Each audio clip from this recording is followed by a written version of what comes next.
Hey folks, welcome to a new eXplorminate series. I'm BattleMode, and this series we're playing Old man, Master of Magic. the smell of mastery. You have come too late. My work has already met. If that is the truth, then your work must stop.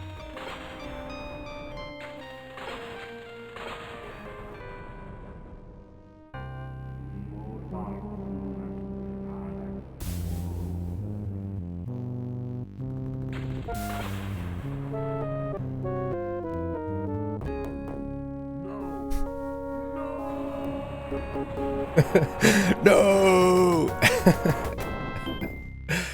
Oh, they don't make him like they used to. Okay, Master of Magic was Simtex's follow-up to Master of Orion, the original Master of Orion, and it came out in 1994, so as you can see, it's quite old. It's a DOS game, so I'm playing it in DOSBox. But this is actually, I'm actually playing a mod, okay? So as you can see on the screen, Caster of Magic by Seravy. Caster of Magic is a sort of overhaul mod, I guess, that tries to keep the game to the original spirit that Simtex had when they originally released it. The problem is with Master of Magic is that it was kind of bugged and broken on release. It had a lot of unbalanced features, a lot of redundant spells and units that were just kind of unfair, and players quickly learned how to game the mechanics so that they could kind of come up with some pretty undefeatable strategies. Now, so the famous one is the flying invisible battleships, or flying invisible warships, which, you know, there were loads and loads of tactics like that. Now, fortunately, or unfortunately, depending on how you want to look at it, I didn't actually play Master of Magic first time around. In fact, I didn't play any of the Simtex games in the 90s. My 4X background is that I played Civ 1, and then Civ 2, and then Alpha Centauri, and then Civ 3, Civ 4, right? So I kind of missed all of the Simtex games, and these are classics. Like the Master of... anybody who watches the series, my Remnants of the Precursors series, will know how much I like Remnants of the Precursors, and that's based on Master of Orion. So I think it's one of the best games ever made. I think it's amazing. Master of Magic is less of a tight game, I'd say, but Seravy's mod has absolutely tightened it up as probably as much as it's ever going to be. It suffers from some of the problems that Master of Orion 2 does with regards to the way that settlement construction works. Although I didn't really play the vanilla version of Master of Magic that much to be able to compare it to the original, but at least in Caster of Magic, you don't always have to sort of build everything everywhere, if you follow me. Anyway, I'm not going to go through all the changes that are in Caster of Magic, mostly because there is so many of them. It's an incredibly big mod. I think that it's taken literally years to develop, and it had one very dedicated developer and a bunch of people on the Realms Beyond forums who were just testing it thoroughly. So every single change that the game has been really carefully thought out. I would not go back to playing the base version of Master of Magic now. I just don't think it's as good. But to be fair, like I say, I only played it a few times really. I just prefer Caster of Magic. Okay, that's enough of me rambling. Let's get into the game. So you'll notice that Master of Magic is one of those games, look, that it still has a high scoreboard. This is cool. Like you can actually record your score. And I know that kind of scores are sort of fallen out of favor really with games, especially with strategy games in recent years, but I like that still. You can have like you can actually challenge yourself to get the highest score in the game. Share it with your friends. Master of Orion 2 also has this feature. Okay, let's go to new game. Now, I like how Seravy's put this little C in here to show that it's his mod. Right, so I'm going to leave the difficulty on fair. Now, Caster of Magic, the main reason I think that that most of the changes in the game were made was so that the AI can actually play the game properly, because the original Master of Magic, even with the most recent community patches, still the AI isn't that great. Whereas with the Caster of Magic, it's extremely competent. I'm going to go out on a limb here and say it's one of the better 4X game AIs, because it can actually play its own game pretty well, and it will use tactics that players use. and you know, it will start using some of those crazy tactics like flying invisible warships. You know, it will do stuff like that. So I'm gonna leave the difficulty on fair. Now fair means the AI plays normally. It will use custom wizards, and you will get some on the mirror plane as well. And you'll see, and if you're not familiar with the game, you'll see what I mean later on. 4 opponents is the maximum that I can have. I'm going to leave everything else on fair. I just want the game to be kind of balanced. I'm not an expert player at this. I am by no means expert, and I'll just, if you're watching this hoping that you're going to see high level play, don't watch me. Watch someone like Hadriex or one of those guys, because they're really good. I am just sort of, you know, competent, I think. So we've got all these different characters, and look at these characters are so cool. Like they're all like super stereotypical, and you know, that's something that we've kind of lost in gaming, I think. You know, there was a lot of these are just like sort of very sort of fantasy tropey kind of stereotypical kind of races. Yeah, I like it. I think it's fun. And so I'm actually going to go for a custom race, but basically what you'll notice is that all of the characters, let's just go back one, all of the characters have a bunch of spell books, right? And there's 4 different spell, is it 4 or 6? I forget now how many different spell magic schools there are, but it's based around Magic the Gathering anyway. So if you're familiar with Magic, which I'm not really, you'll probably recognize that they're the same kind of spell schools. You've also got these retorts. Now the retorts are little bonuses that you get that use your spell book. They come from the allocation of spell books that you have, but give you certain bonuses in the game. Now I'm not going to go with a pre-made character. I'm actually going to make my own, and I think I'm going to base the character around Rajak or Ryak or however you pronounce this. I'm sure somebody will come in the comments and no battle mode, you fool. It's pronounced. But I'm going to call him Rajak or Ryak. So let's pick that guy, because he just looks like some evil Dark Lord, and I'm going to call him Battle Mode because I'm really, really original. There we are. So you see we've got 5 schools of magic, so there's 5. Now, I'm most familiar with Death, I'd say, so we get to basically pick a bunch of spell books. Now, in the instructions to Caster of Magic, it actually Seravy goes into great detail telling you how many spells of each type and the bonuses that you get for the amount of spell books.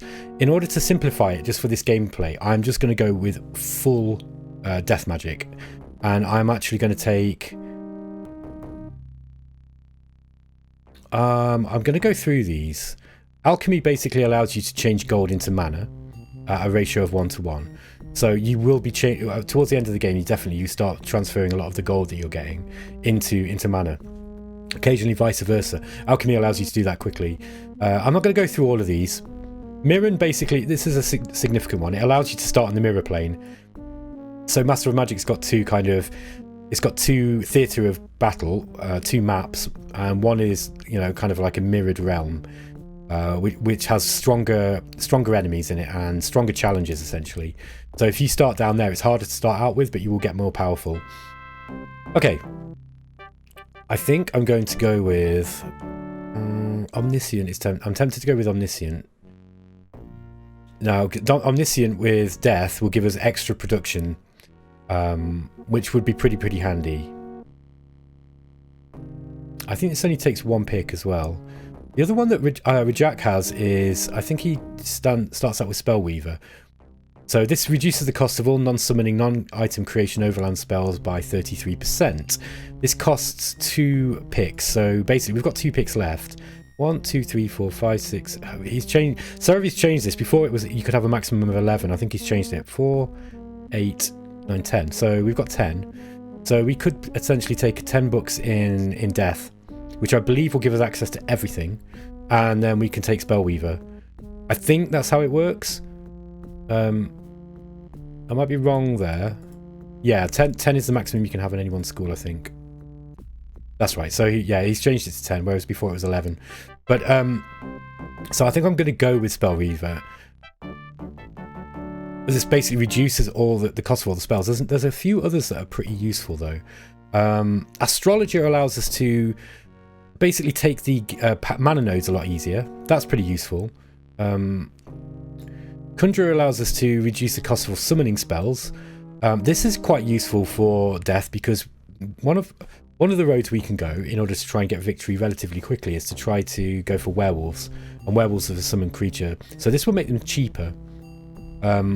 However, I find towards the end of the game I'm using less of those. The Conjurer is pretty good. That would give us one more pick. Archmage increases the spell power produced to improve casting skill by 50%. That's also really useful.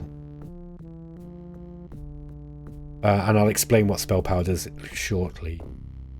Okay, I might go with Archmage and Conjurer. That might be pretty good because we will be using a lot of summoned units, and more spell power is always good.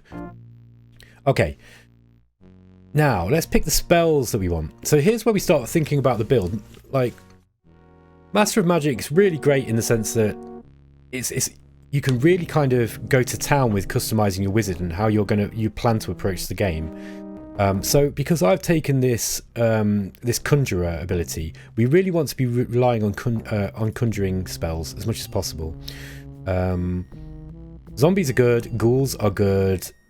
Trade in Wraith forms really good. These so what's going on here is that this is telling me how many spells in the first magic school I'm going to start with. So I start with 5 here. So these are guaranteed spells that I start with. Now I will probably get access to all of them at some point. In level 2, these are uncommon spells. So these are common. These are the uncommon spells.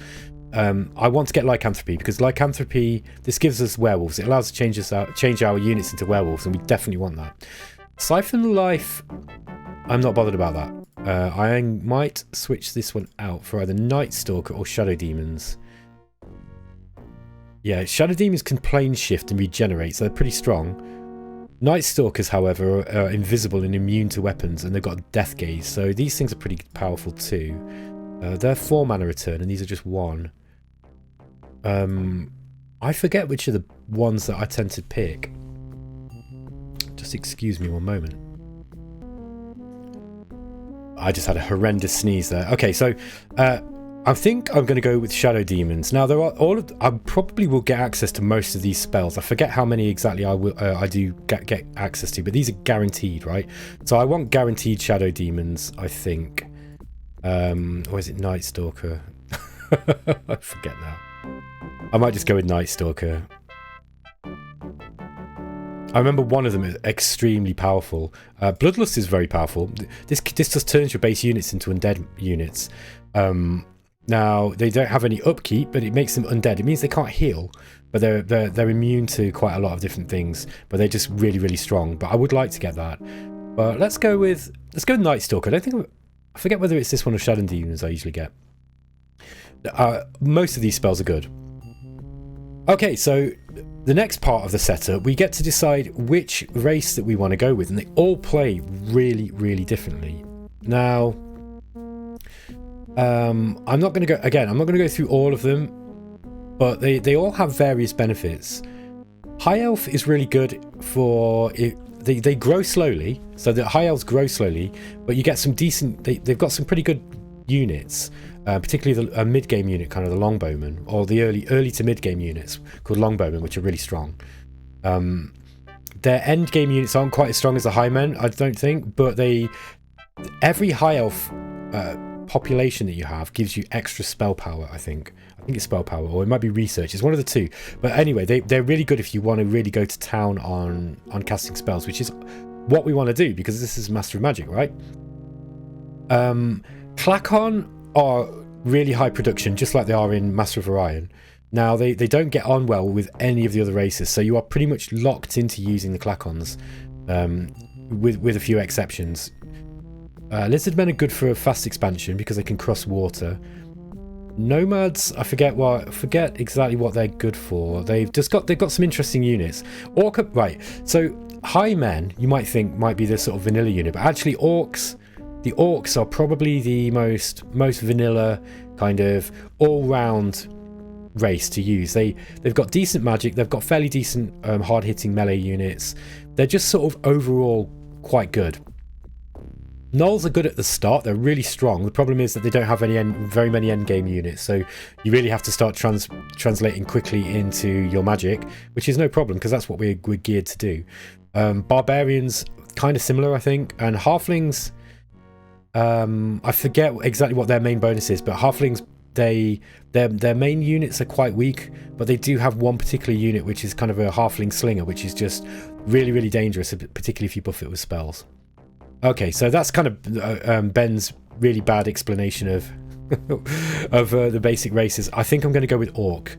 So veterans of the game are going to be, oh god, why are you going with Orc? So boring. But I'm just going to go with them because for the sake of an eXplorminate series, it might be better if I win. Let's pick purple as our colour. And now the game is just generating the world.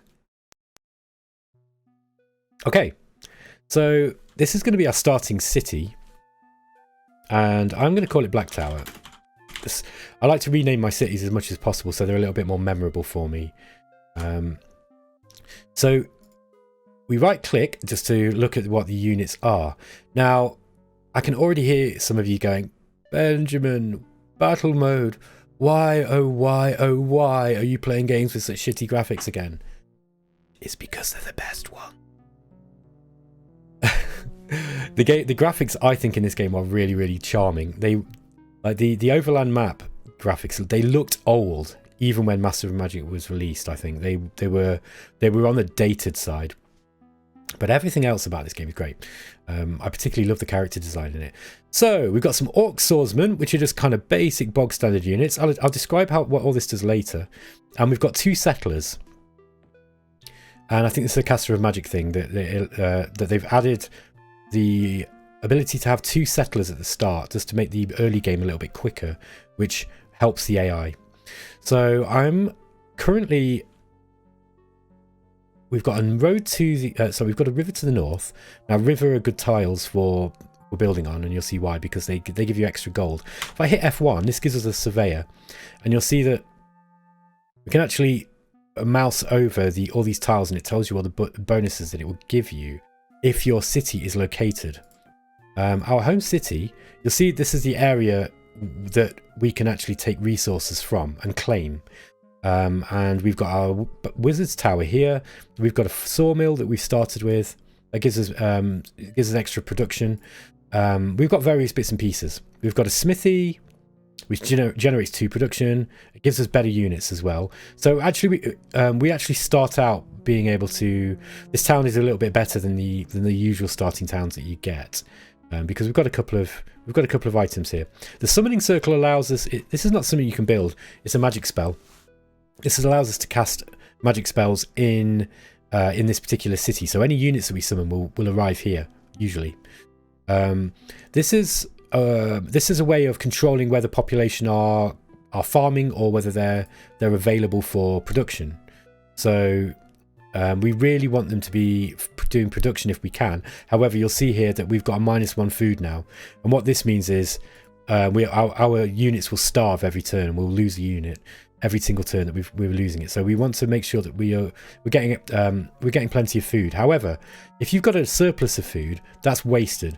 Well, technically it's not wasted. I think it's for every 2 food you get surplus, you end up getting 1 extra gold because you sell it. You don't really want to be doing that because it's inefficient. Here we see how much food is being produced. This is the production that we've got, which goes directly into producing units and buildings. We've got gold production, and then we've got power. Now, the power this gives us goes towards. If we go into our magic screen, we have a certain amount of power, right? And our power base is 18. Now, our power base 18 means that the sum of all of the power that is being produced across our empire goes into that power base, and the power base is then split between mana, research, and skill. Okay, at the start, we're just going to put the skill down. Just quickly speaking, casting skill is the amount of spell points we can cast every turn. So we start off on 24, which is actually higher, and I think this is something to do with one of our retorts that we've taken. But yeah, so we can cast 24 points worth of magic every single turn. So, you know, maybe we might cast 2 spells that cost 12 or 1 that costs 24, whatever. Research is the amount that we're putting into research, because this is basically how Master of Magic does its research. We don't want to worry about research or casting skill.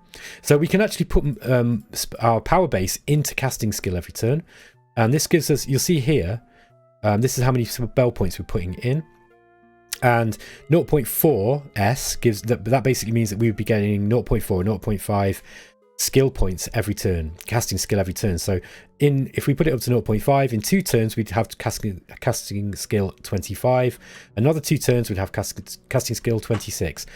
At the start of the game, you don't really want to be putting anything into this, at least I don't think so.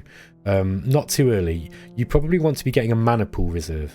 Now the mana reserve, this is your magic reserve, and this is the you'll see it here, 17 mana. This is the pool of magic mana that you've got that you can use to cast spells from. So it's like, you know, you cast we've got 17 here, so if we cast a spell that costs 12 mana, this will reduce down to 5. So it's different to casting skill. In casting skill is the amount that you can cast per turn. This is just your overall pool, so you need casting skill available, plus you need to have something in your mana pool as well in order to cast the spell. Okay, with that being said, we're going to get the option to I want to just fill up this mana pool first a little way, because at the start of the game we need to explore, and we've got a spell right at the start called Magic Spirit. It costs 23 mana points, so we're not going to be able to do it this turn, but we're going to set it. So if I click on that, what's happening is you'll see that it's saying this. This means there's 2 turns until we get this Magic Spirit.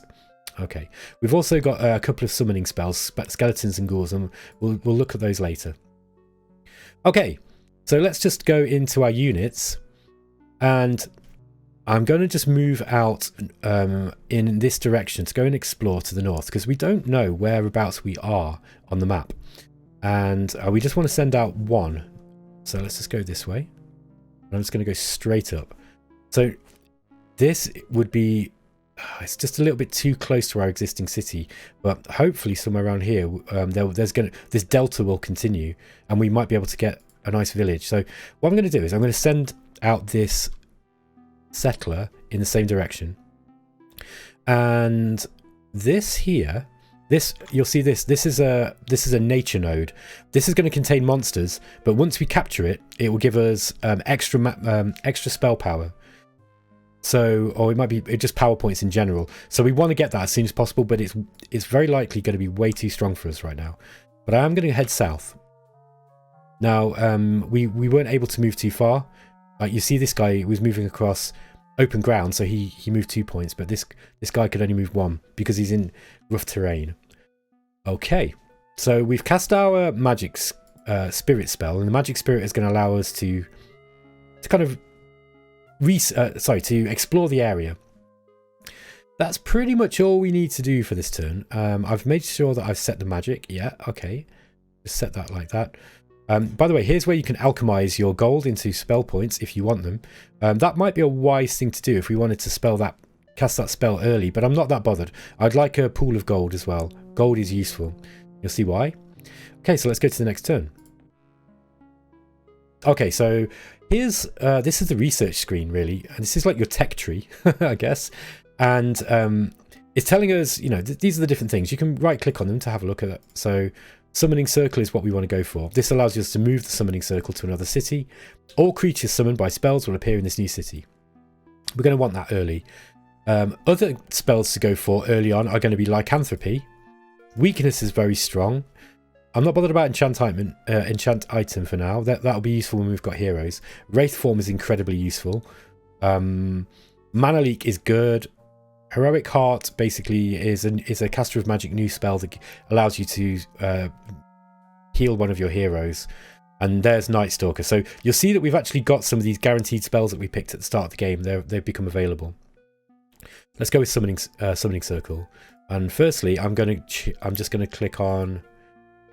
Yeah, I'm going to move this unit here. Okay, so because we're moving over a river, we didn't get a chance to go to spaces, but that's no problem. I'm actually going to move this settler this direction so that we can explore over this side a little. At this early part of the game, there's a little bit of a grace period where you won't get attacked by wandering monsters, but this game is absolutely brutal with regards to enemies just wandering in and taking your, like, destroying your villages, so you've got to be really careful. Let's go and have a look at this. Ah, okay. So we've got another nature node here. It's a shame we're not a nature wizard. And I think it looks like we've got some kind of coastline here. I might move the settler this direction. Next turn, we should get our magic spirit. So once we've got, once we've basically this required, I think it was 26 or 24, I forget which it was. This number here shows us how much casting skill we've got left this turn. So once we've actually got enough spell, not only in our mana pool, but also in the casting skill, we can actually cast that spell. So it should be next turn. And there we go. This is our magic spirit. So you see this animation that comes up. It's really cool. I wish more 4X games did stuff like this. Like, for example, Deity Empires is a really nice game, yeah, that's kind of like a Master of Magic-ish game, but it's like more complicated. But it kind of, I really wish it had like little animations and just a little bit more love with regards to the way that it looks. But anyway, I digress. Let's move this spirit out and just go and look in this direction. Okay. We might have got a bit of a tough start here. I'm going to move him to that direction. There we go. And let's move these orc swordsmen. I think I'm going to move them up to the north. Ah, we've got gold. Okay. This is going to be a nice position. We get an extra 8 gold. We only get half food being on the hills. And there'd only be 13 population, but because we also get a gold bonus too. So 8 gold plus a 10% gold bonus is going to be significant. That might be better putting it there than it would be here, even though we get more maximum population. Now, maximum population is obviously the maximum population you can have in a city. It limits the growth of your cities, and obviously the more population that you've got, the bigger your gold and production output. So, and food as well. So essentially you want to kind of maximize the amount of population you get, but you've got to balance it against whether you're going to be for example, this 8 gold bonus plus a plus 10 gold bonus would be really, really useful for generating more money. So we've got to think about that. So I'm actually going to start moving up this direction. Now this would be a good position. We've got 21 maximum population and a 12 production bonus. I'd be tempted to actually put it in this grasslands here. I think this would be a better place.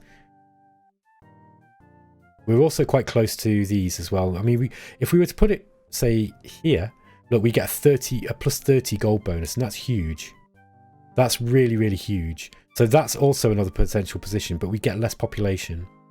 So if you want to crunch numbers, then you really can in this game. All right, I think we've moved everything, so let's go to the next turn.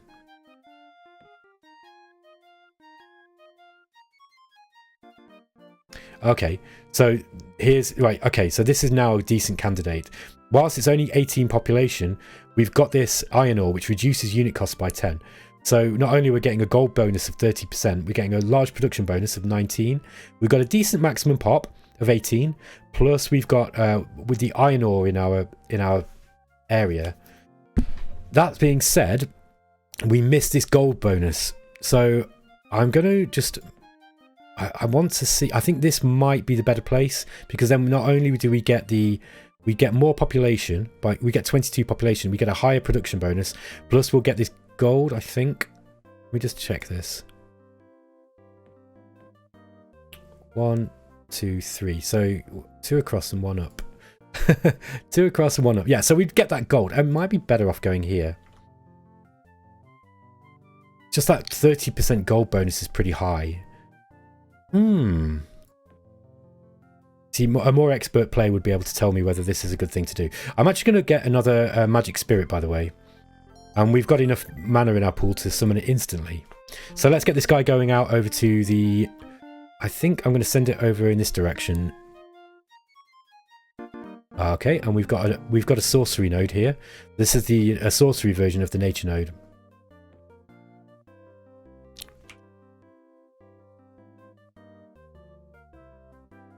Okay, we're still a little bit too close to this other city in order to be able to build another one. Now, we might find that there might be another city somewhere around here. In fact, I think there's going to be a neutral city somewhere here. And the reason I'm saying that is because I'm pretty sure that should be far enough. Yeah, that should be far enough. Okay, let's move the... and just try and get an idea of where we're at in this game. I'm probably going to start moving this now into... Start doing some research. Now that we've got the magic spirits out, I'm not bothered about magic power yet. And, oh, just so you know, we're producing housing. So every turn, you'll see, we've got 5,930 population, but every turn we're getting 310. Now, the reason why is because we're building housing. So for at least until we've got the population high, I'm not going to bother building any other buildings. There are some interesting buildings you can build, like the marketplace, gives you extra gold. But that would take 5 turns. So I'm actually just going to leave it on housing, I think, for just until we've built up a few more... some more population. Okay, so Black Tower's gained population 6. Now we've already got a rebel, so the rebel doesn't produces nothing. So what we need to do now is we need to garrison this. So let's quickly build. Bowman's going to be 2 turns. Yeah, that's fine. Nothing's going to attack us in that time, I don't think. So I think make sure we've not got a better place. But I think this is going to be the place for us, so we can take advantage of these 2 resources that we've got. So we'll be able to sort that out next turn.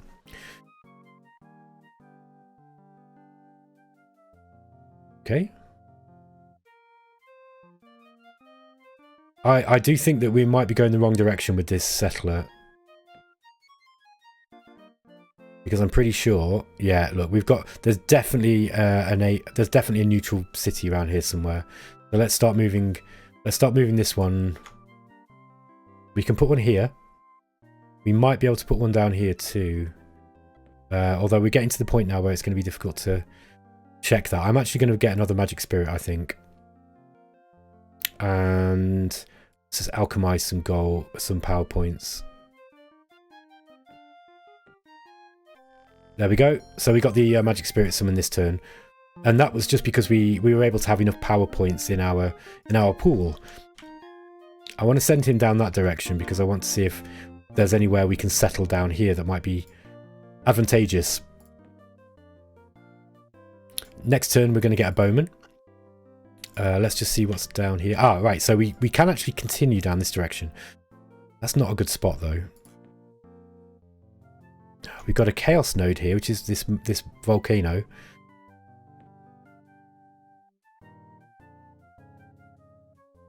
Ah, there we go. Here is our... Oh, wow. We've got a Knoll village, and it's full of wolf riders. Okay, this is very strong. These guys are way too strong for us to be able to take on right now. So let's just skirt around them and just see what we can see. And... this flying spirit, what have we got in here? This is ruins, and ruins is like a little dungeon that you can explore. It really is, it just initiates a battle, and you get to fight some usually very strong enemies, or relatively strong enemies, and then you can win some magic items.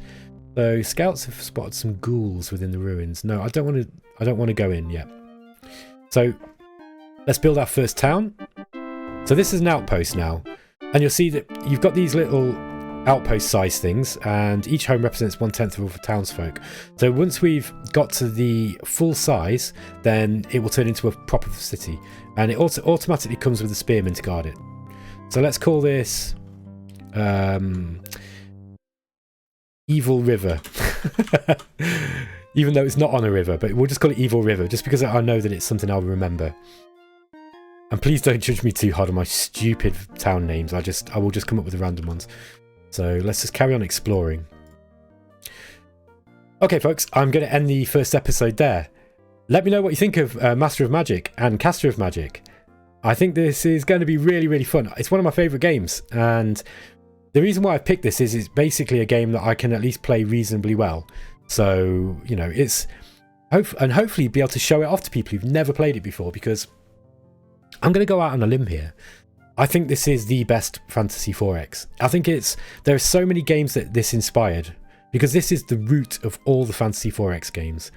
I mean, it's superficially similar to Civilization, and it is kind of I guess it was a sort of fantasy-themed Civ clone, but it did so many things differently to Civ. And you'll see this game was copied right from Age of Wonders. Yeah, it's, you know, you can see this game in Age of Wonders 3 even. It's still pretty similar. You can see it in Fallen Enchantress. I know Derek Paxton used it as his influence for Fallen Enchantress Legendary Heroes, because he was a big fan of the game. In fact, I think it inspired him to do the original Fall from Heaven mod. It just inspired every Fantasy 4X pretty much, without a shadow of a doubt. So I think it's one of the best. I think it's probably still my favourite. It's certainly got one of the best AI. So anyway, stay tuned, and I will catch you in the second episode. Take care.